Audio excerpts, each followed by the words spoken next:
Bonjour, je vais aujourd'hui vous parler de Spider-Man Across the Spider-Verse, sorti il y a quelques semaines dans nos chères salles de cinéma. Je suis pourtant un grand fan de l'homme araignée, que ce soit à la fois des films en prise de vue réelle, en animation, mais aussi un fin connaisseur, expert des comics Spider-Man, pour une fois que je peux me vanter d'être expert en quelque chose et non pas un ignare, j'en profite. Et j'avais donc envie de revenir sur ce film que j'ai vu 2 fois au cinéma, et peut-être que je le reverrai même une 3e fois, c'est possible. Un film qui fait suite à Spider-Man New Generation, donc sorti en 2018, qui avait été plébiscité, et cette suite est tout autant adulée, si ce n'est encore un peu plus, peut-être même, que New Generation, un film que j'attendais, évidemment, ces dernières semaines, ces derniers mois, ces dernières années même, allons-y, poussons le curseur très loin, mais c'est aussi un film sur lequel j'avais quelques réticences, tout simplement parce que oui, fan de comics oblige, j'ai lu le Spider-Verse, et le Spider-Verse stipule donc que nous avons des Spider-Man qui se rencontrent, qui sont chacun dans leur univers, et avec ces questions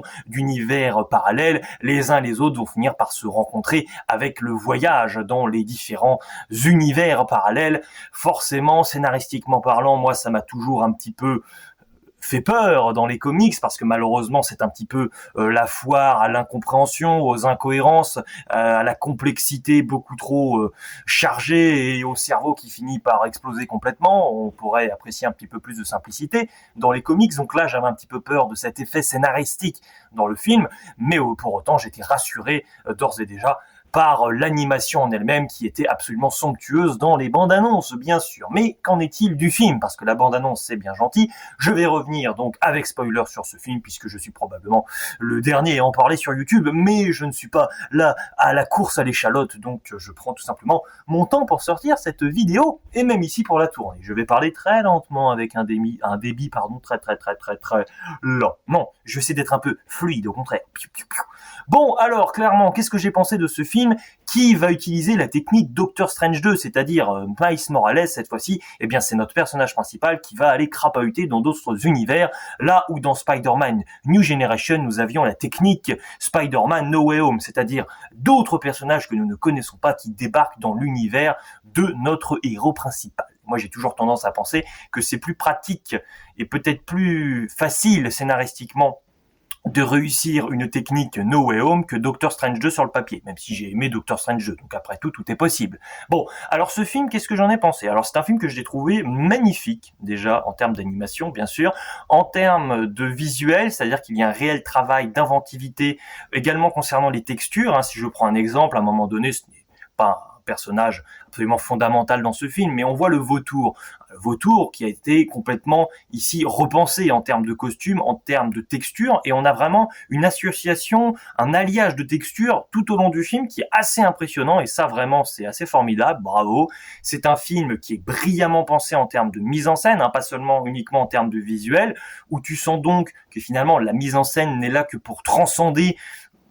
toutes les possibilités qui semblent totalement infinies, c'est-à-dire que là, clairement, en termes d'animation, tu as l'impression qu'il n'y a absolument aucune limite, et ça, c'est absolument exceptionnel également. C'est sûr que là, tu en prends plein les yeux, c'est clairement une claque visuelle, et quand on sait que Spider-Man New Generation a déjà fortement, pour moi, conduit des studios rivaux à repenser l'animation de leurs propres films, quand on pense au Chapeauté 2 notamment, clairement, oui, c'est impressionnant. Il y a eu un avant et un après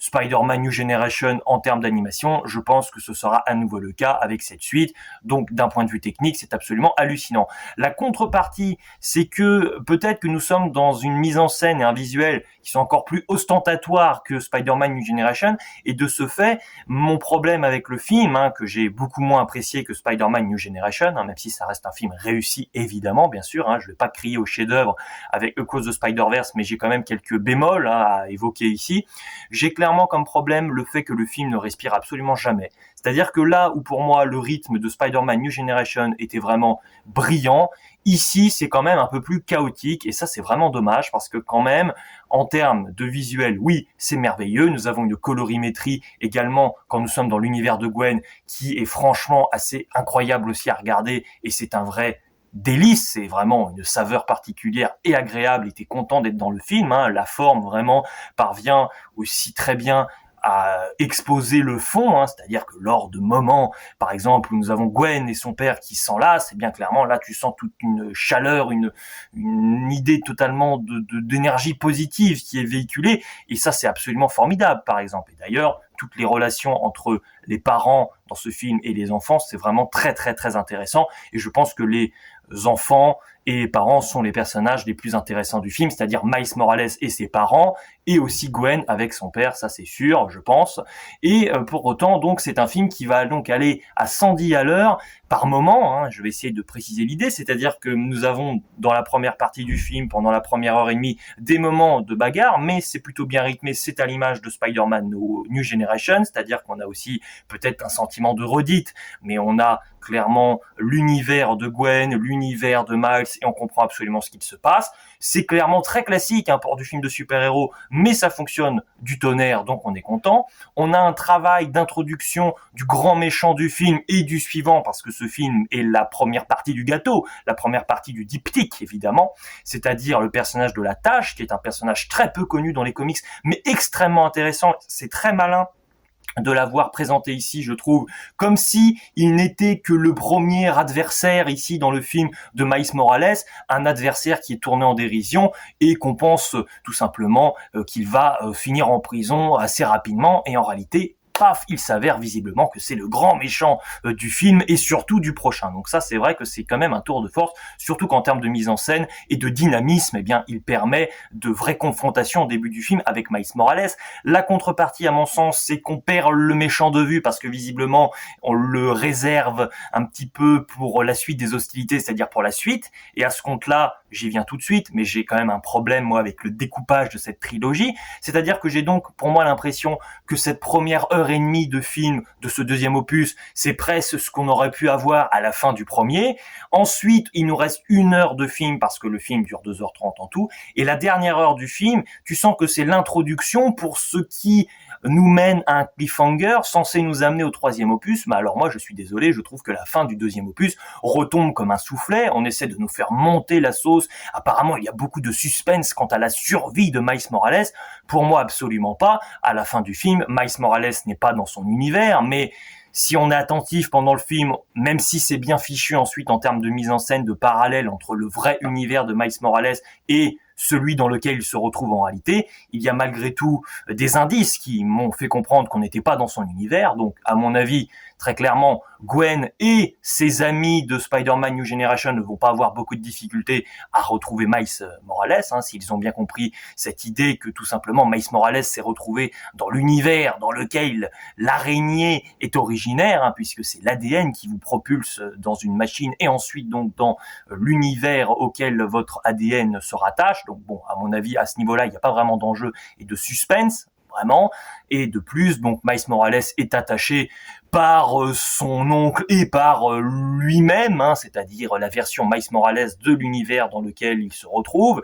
qui est en réalité ici le rôdeur. Il est attaché avec des chaînes, mais tu le vois lâcher avec ses doigts déjà une bribe d'électricité, donc tu sais très bien qu'il va pouvoir se libérer très rapidement. Donc pour moi, la fin du film essaie de nous faire monter la sauce en termes de suspense, ça n'a pas pris du tout, parce que vous l'avez compris, moi j'ai un problème en fait dans la construction même du film, et ça a vraiment des conséquences assez néfastes concernant le rythme du film, parce que finalement c'est peut-être son seul défaut, mais c'est son très gros défaut, si vous voulez. Le début du film, donc la première heure et demie, encore une fois, on est dans une zone de confort, ça opère totalement, et le rythme est vraiment excellent, il n'y a rien à redire, mais ensuite on a une dernière heure de film où tout devient un peu rapide, compliqué, on a aussi pour moi quelques fautes de mauvais goût, c'est-à-dire qu'il y a beaucoup trop d'humour dans le film, on essaie de nous faire plaisir en nous ramenant le personnage de Spider-Man, le mentor de Miles Morales de New Generation, mais je trouve qu'il n'y a absolument aucune alchimie, qu'il y a un gros problème, un déséquilibre de tonalité avec le grand Spider-Man de 2099 qui s'avère ici un peu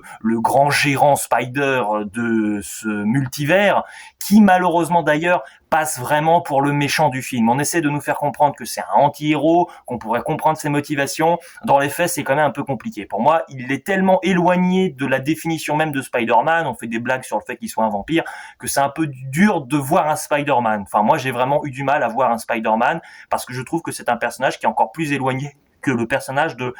Spider-Man 2099 des comics déjà. Donc bon, ça c'est un peu mon souci. On essaie de nous étayer, mais très succinctement, ses motivations à réaliser ses missions, à ce Spider-Man vampire,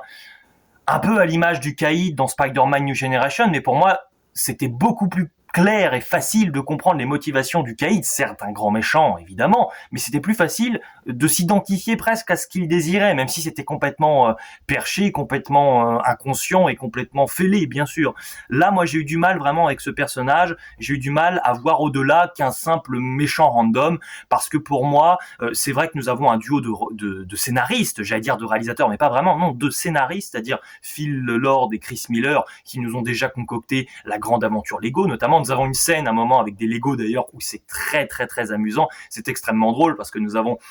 Peter Parker en Lego qui va se réfugier aux toilettes du Daily Bugle en Lego toujours, et il met son costume, il enfile son masque pour appeler à la radio d'autres Spider-Man, ce qui est rigolo parce qu'il aurait tout simplement pu répondre au talkie-walkie sans se mettre en costume. Mais c'est vrai que moi ce sont des petits détails comme ça qui m'amusent, au-delà donc de tout ce fan-service foisonnant que maîtrisent donc évidemment les scénaristes qui sont clairement des fans de l'homme araignée. Évidemment, ici ça regorge de fanservice. Je ne sais pas si dans le cas où on ne connaît pas très bien Spider-Man, au-delà, je veux dire, de Spider-Man New Generation et des films en prise de vue réelle, on va pouvoir cerner toutes les références. Dès lors qu'il est question de faire référence aux Spider-Man qu'on a pu voir comme Tobey Maguire, Andrew Garfield, ou allusion indirecte à chaque fois est supposée à Spider-Man de Tom Holland, et on voit aussi Madame Chen aussi d'ailleurs qui est dans les films Venom, mais je ne sais pas si on a forcément ensuite toutes les références, ça m'étonnerait, moi-même je ne les ai pas toutes, mais ce que je veux dire c'est je ne sais pas s'il y a malgré tout cette crainte un peu concernant ceux qui ne sont pas fans de Spider-Man à finir par s'ennuyer. Je ne pense pas parce que ça m'a semblé plutôt bien dosé à ce niveau-là, même si ça n'a pas forcément un but scénaristique que ce soit tel ou tel Spider-Man précisément que nous voyons, mais à un moment donné il y a le Spider-Man de la série The Spectacular Spider-Man que j'aime beaucoup, et c'est vrai qu'on sent quand même que dans cette série, Peter Parker il est petit. Et là, tu sens qu'ils ont donc mis le Spider-Man de Spectacular Spider-Man dans le film, et il est vraiment tout petit, il a une taille vraiment inférieure à tous les autres Spider-Man. Et donc, c'est une référence habile, totalement invisible si vous n'avez pas la référence, mais ça ne dérange pas normalement. Et ensuite, il y a donc cette question de Spider-Man sacrificiel, c'est-à-dire que Spider-Man devient Spider-Man parce qu'il voit des personnes de son entourage mourir, il ne peut pas sauver tout le monde. C'est une lecture assez classique de Spider-Man qui essaie ici d'être retravaillée, d'être un peu plus poussée. J'ai malheureusement aussi le sentiment que par moments il y a quelques soucis d'écriture, ou tout du moins que le film est tellement ostentatoire d'un point de vue de la mise en scène et du visuel que, l'ayant vu à chaque fois en VOST, suivre à la fois le sous-titrage et donc l'écriture du film et le visuel, eh bien c'est parfois un peu compliqué. Donc je le reverrai en VF, peut-être que ça me permettra d'apprécier un peu plus le film à ce niveau-là, parce qu'en termes d'écriture et de scénario, j'ai apprécié globalement, oui, même beaucoup, tous les travaux à chaque fois du duo Lord et Miller. Là, franchement, c'est le travail scénaristique sur lequel je suis le moins convaincu, je dois vous le dire. C'est aussi ici l'essence de Spider-Man qui est reprise, mais qui est un peu, pour moi, détournée, un peu fallacieuse par moments. Ça se joue à des petits détails, mais pour moi, je suis peut-être trop exigeant également. J'aime peut-être un peu trop Spider-Man, mais peut-être que là, par moments, ça part un peu trop dans tous les sens, et ça part un petit peu trop dans un certain excès qui ne me plaît pas trop, même si l'idée finalement d'une prédestinée, c'est-à-dire que finalement Miles Morales ne peut tout simplement pas sauver son père, c'est ce qui est prédestiné, même s'il aurait suffi qu'on ne lui dise pas pour qu'il ne sache pas qu'il faille sauver son père et il ne l'aurait pas sauvé. Bon, ça c'est l'un des multiples problèmes du film en termes de scénario, parce que le scénario est pour moi quand même assez artificiel par moment et avance avec une idée de rétention également d'informations qui me plaît pas trop. Je suis jamais très fan de ces idées-là. On a déjà eu ça dans Ant-Man 3 dernièrement, où les personnages dans la famille ne discutent jamais. Là, moi, ça me paraît un peu bizarre, Si on réfléchit au scénario une fois avoir tout vu, je veux dire, et même en le revoyant, il y a quand même des fois des enchaînements qui passent pas vraiment, mais il le faut parce que c'est le scénario qui l'exige. Mais nous avons donc cette idée de prédestiné, c'est-à-dire que Miles Morales, clairement, lui, eh bien, il veut complètement rompre avec ce qui visiblement l'attend, et en cela, donc, c'est un héros qui veut s'émanciper de la timeline qui est prévue, de la chronologie prévue. Le spectateur est forcément de son côté, parce que, en termes de multivers, on veut tout simplement que les possibilités soient infinies, soient démultipliées, et non pas que, comme le méchant Spider-Man ici, eh bien, le multivers ne soit qu'un prétexte pour restreindre scénaristiquement tout ce qui peut arriver. Parce qu'évidemment, Miles Morales n'est pas un bout de bois, il n'est pas inerte et il veut évidemment en faire le Spider-Man comme il le peut, effectuer ses missions de Spider-Man au mieux et donc essayer de sauver en premier lieu évidemment ses proches, mais pas seulement ses proches bien sûr. Et donc, moi, c'est vrai que en termes de multivers, j'ai tendance à grincer un peu des dents. Je suis assez intrigué par la suite qui va nous être concoctée, le troisième et dernier volet de cette trilogie pensée par Phil Lord et Chris Miller. Pour autant, donc, j'ai préféré le premier opus au deuxième et pour l'instant au second, mais j'irai voir donc le suivant, tout en ayant un peu peur finalement que le film, ici le deuxième, ne soit un peu qu'un bouche-trou. J'ai vraiment le sentiment que Spider-Man New Generation avec un petit bout du 2 et le prochain Spider-Man qui sera donc le troisième avec des petits bouts du deuxième aurait pu finalement être un diptyque et non pas une trilogie. Mais ça, nous aurons la réponse, enfin en tout cas j'aurai ma réponse parce que c'est comme d'habitude subjectif et personnel. J'aurai ma réponse évidemment l'année prochaine lors de la sortie du prochain Spider-Man. N'hésitez pas à me dire dans les commentaires ce que vous avez pensé de ce film qui est quand même vraiment pensé pour nous faire plaisir, qui est pensé avec une certaine malice. Petite aparté assez amusant, c'est que quand même les Spider-Man commencent à être de moins en moins discrets dans ce film, même si à un moment donné on joue justement sur la carte de l'humour avec cette petite idée quand on voit Miles Morales qui se déguise en Spider-Man et au moment où il remonte sa braguette, il tombe sur un promeneur avec son chien. C'est quand même assez amusant dans New York, dans son New York à lui, dans son univers. Et nous avons vraiment aussi toute cette volonté de se dire, par exemple avec le personnage de Miles Morales et la relation amoureuse très très judicieuse et très très bien réussie avec Gwen, cette idée par exemple à un moment donné, lorsqu'ils sont sur une corniche mais à l'envers, ils le peuvent grâce à leur pouvoir, que nous avons quand même une équipe de films qui est vraiment passionnée par ce qu'elle propose, et ça fait plaisir, et qui réfléchit vraiment au-delà de ce qui nous a déjà été proposé en termes de Spider-Man. Donc ça, c'est vrai qu'il y a quand même du sang neuf dans ce film, et ça fait vraiment plaisir. Et d'ailleurs, cette scène est magnifique sur la corniche, au-delà de tout l'aspect romantique avec ces deux personnages qui fonctionnent vraiment très bien. Nous avons donc un cadrage et une composition de plans à ce moment-là qui est absolument somptueux. C'est un film absolument marquant, bien sûr, non sans défaut de rythme et scénaristique, mais pour le reste, évidemment, il n'y a absolument rien à en redire. N'hésitez donc pas à me dire dans les commentaires si vous attendez également la suite, mais je pense que oui, normalement, comme tout le monde, bien sûr. Allez, il ne me reste plus qu'à vous dire ciao et à la prochaine. Piou, piou.